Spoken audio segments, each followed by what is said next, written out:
Hi friends, welcome back to my channel. இன்னைக்கு நம்ம என்ன ரெசிபி பார்க்க போறோம்னா ஒரு ஸ்வீட் ரெசிபி தாங்க. பால் கொல்கட்டை எப்படி செய்யலாம்னு தான் பார்க்க போறோம். இது ரொம்ப சிம்பிள் and ஈஸி, ஆனா ரொம்ப டேஸ்டியா இருக்கும். இத கண்டிப்பா வீட்ல உள்ள குட்டீஸ்க்கு செய்து கொடுங்க. வாங்க இப்போ அதை எப்படி செய்யலாம்னு பார்க்கலாம். நான் இன்னைக்கு 1/2 லிட்டர் பால் எடுத்துர்க்கேன். அதை நல்லா காய்ச்சி வெச்சுக்கோங்க.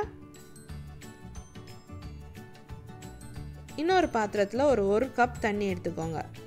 தண்ணியை எடுத்து நல்லா கொதிக்க விட்டுருங்க.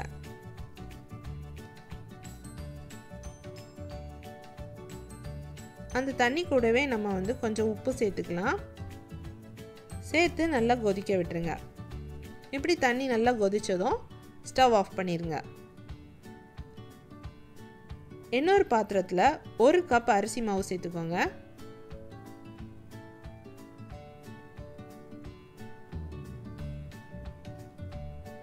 அதுல நம்ம ஆல்ரெடி கொதிக்க வச்ச தண்ணியை சேர்த்து நல்லா mix பண்ணிக்கோங்க.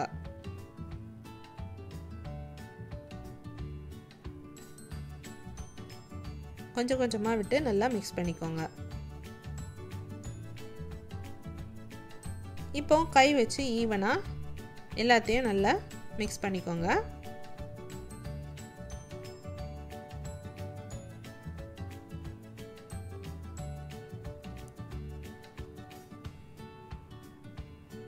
இப்படி mix பண்ணி வெச்சுக்கோங்க.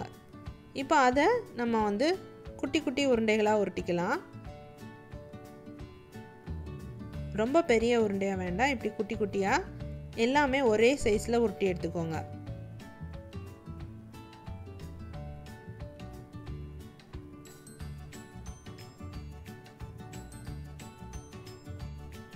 எல்லா மாவையும் இப்படி குட்டி உருண்டையா உருட்டி வெச்சுக்கோங்க.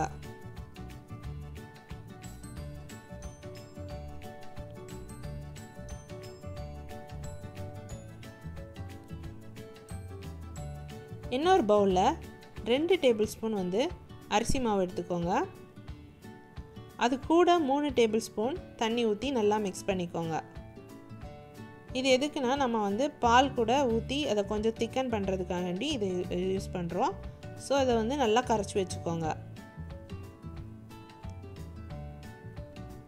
இப்போ அகைன் பாலை ஹீட் பண்ணிக்கோங்க.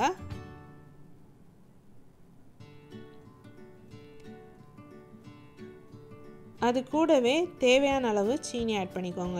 இப்போ உங்களுக்கு ஸ்வீட்னஸ் ஜாஸ்தியா வேணும்னா ஜாஸ்தியா போட்டுக்கலாம், கம்மியா வேணும்னா கம்மியா போட்டுக்கோங்க.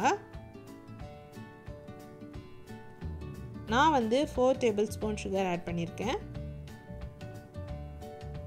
அது கூடவே ஒரு pinch of salt ஆட் பண்ணிக்கோங்க. இது எதுக்குன்னா ஸ்வீட் என்ஹான்ஸ் பண்றதுக்கு.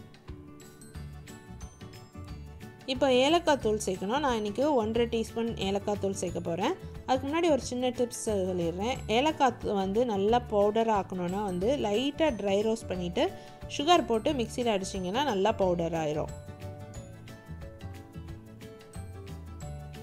இப்போ நல்லா அப்படி பால் கொதிக்கிற டைம் நம்ம ஆல்ரெடி உருட்டி வச்சிருக்கிற பால்ஸ் இதல ஆட் பண்ணிக்கோங்க.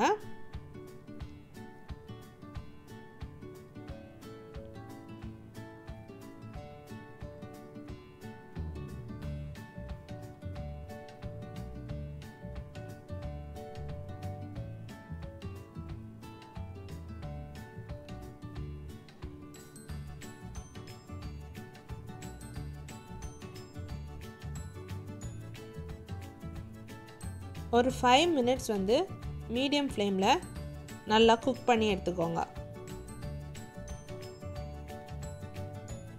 நம்ம போட்ட பால்ஸ் எல்லாம் நல்லா வெந்துடுச்சு.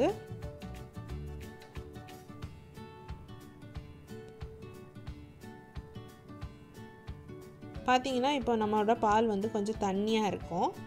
சோ இப்போ நம்ம அதுல ஆல்ரெடி நம்ம அரிசி மாவு கரைச்சு வச்சதை இது கூட ஆட் பண்ணிக்கலாம். ஆட் பண்ணி ஒரு 2 நிமிஷம் கொதிக்க விட்டுருங்க.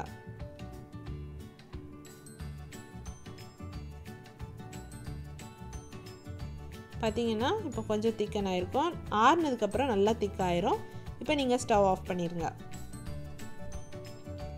அது கூடவே தேவைனா கிஸ்மிஸ் ஆட் பண்ணிக்கோங்க. நம்ம குட்டீஸ்க்கு செஞ்சு கொடுக்கிறதுனால கிஸ்மிஸ் ஆட் பண்ணா நல்லா இருக்கும். சோ இது கிஸ்மிஸ் ஆப்ஷனல் தான், வேணும்னா சேர்த்துக்கோங்க. டேஸ்டியான பால் கொழுக்கட்டை ரெடி ஆயிடுச்சு. எல்லாரும் கண்டிப்பாக ட்ரை பண்ணி பாருங்கள். என் ரெசிபீஸ் உங்களுக்கு பிடிச்சிருந்துச்சுன்னா என் சேனலை சப்ஸ்கிரைப் பண்ணுங்கள், லைக் பண்ணுங்கள், ஷேர் பண்ணுங்கள். தேங்க்யூ.